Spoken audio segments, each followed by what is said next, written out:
বিদেশে অবস্থান করেও চট্টগ্রামের অপরাধ জগৎ নিয়ন্ত্রণ করছেন চট্টগ্রামের ত্রাস শিবির ক্যাডার হিসেবে পরিচিত সাজ্জাদ আলী ওরফে বড় সাজ্জাদ। তার সহযোগীরা গড়ে তুলেছেন সন্ত্রাসের স্বর্গরাজ্য। চাঁদা না দিলে করছে গুলিও। অস্ত্র, হত্যা ও চাঁদাবাজি সহ 1 ডজন মামলায় ফেরারি বড় সাজ্জাদ। তার হয়ে কাজ করছেন প্রায় 50 জন সহযোগী। আর সব কর্মকাণ্ডের নেতৃত্বে ছিলেন 17 মামলা নিয়ে কারাগারে থাকা ছোট সাজ্জাদ। বর্তমানে এই কুখ্যাত বাহিনীর নেতৃত্ব দিচ্ছেন 13 মামলার আসামি আরেক ত্রাস রায়হান। স্টাফ রিপোর্টার সাইফুল মাহমুদের সহায়তায় রিপোর্ট করছেন শামীম চৌধুরী।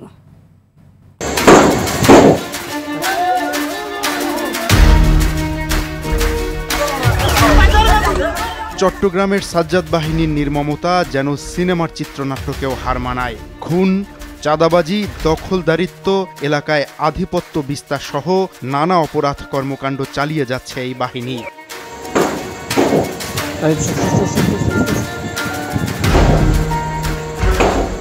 বিএনপি নেতা এরশাদুল্লাহর গণসংযোগ চলাকালে বাবলাকে গুলি করে হত্যা এবং ঢাকাইয়া আকবর খুনের ঘটনায় পরিবারের অভিযোগের তীর সাজ্জাদ বাহিনীর উপর।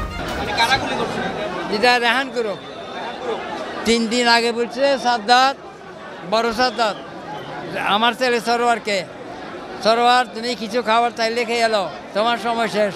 চলতি বছরের 15 মার্চ ঢাকা থেকে ধরা পড়ে ছোট সাজ্জাদ। চট্টগ্রামের এই ত্রাসকে ছাড়িয়ে আনতে বান্ডিল বান্ডিল টাকা ছিটানোর কথা বলে ফেসবুকে ভিডিও পোস্ট করে স্ত্রী তামান্না শারমিন। আপনারা যারা ভাবতেছেন আমার জামাই অ্যারেস্ট হয়েছে আর কোনোদিন বের হবে না, ওদের জন্য 1 বালতি সমবেদনা। আমরা কারি বান্ডিল বান্ডিল টাকা ছেড়ে আমার জামাইকে নিয়ে আসবো। আটক হওয়ার আগে প্রকাশ্যে পুলিশ পেটানোর হুমকি, সারোয়ার বাবলা হত্যাসহ 5 আগস্ট পরবর্তী জেলায় 10টি খুনে উঠে এসেছে ছোট সাজ্জাদ ও তার সহযোগীদের নাম। ওই জেলের ভিতরে আছে ছোট সাজ্জাদ, সে এই জেলের ভিতর থেকে তার লোকদেরকে দিয়ে এরকম একটা কাজ করিয়েছে কিনা সেই দিকটাও আমরা ওপেন রাখছি। এছাড়াও আরও কতগুলো ডাইমেনশন আছে, সেগুলো নিয়ে আমরা কাজ করতেছি। প্রশ্ন থেকে যায়, শুধু কি চাঁদাবাজি এবং আধিপত্য বিস্তারের জন্য এসব খুনের ঘটনা, নাকি এর পেছনে রয়েছে কোনো রাজনৈতিক দলের স্বার্থ হাসিলের উদ্দেশ্য, নাকি আগামী নির্বাচনের সঙ্গে যোগসূত্র রয়েছে এমন ঘটনার? এই ত্রয়োদশ জাতীয় সংসদ নির্বাচন শুধু না, আমাদের এখানে যতইগুলোই জাতীয় নির্বাচন হয়েছে, এই জাতীয় নির্বাচনের সাথে এখানে একটা সংঘাত সহিংসতার সম্পর্ক আছে। বিশেষ করে নির্বাচনী মাঠ কোনো প্রার্থীর নিয়ন্ত্রণে রাখা, যারা শীর্ষ পর্যায়ে সন্ত্রাসী বা যাদের বিভিন্ন সন্ত্রাসীমূলক বা অপরাধমূলক কর্মকাণ্ডে যাদের হাতেখড়ি আছে এবং যারা ইতিমধ্যে পরিচিতি পেয়েছে অপরাধী হিসাবে, তাদেরকে কাজে লাগানো। পুলিশ বলছে অপরাধীদের সঙ্গে থাকতে পারে রাজনৈতিক দলের সংশ্লিষ্টতা। এখানে রাজনৈতিক একটা মেরুকরণ আছে এবং রাজনৈতিক মেরুকরণের কারণে ঘটনাগুলো ঘটছে বলে আমাদেরও উপলব্ধি এরকমই।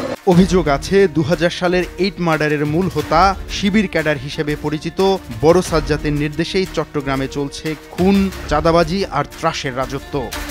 আর এদের যে দলের যে প্রধান, সেগুলো তো কেউ বিদেশে আছে, কেউ জেলের ভিতরে আছে, ছত্রভঙ্গ অবস্থায় আছে। এরাও যে খুব স্বস্তিতে আছে তা না। চট্টগ্রামে মূর্তিমান আতঙ্ক, সাজ্জাদ বাহিনীর ভয়ে দিন কাটাচ্ছেন জেলার সাধারণ মানুষ।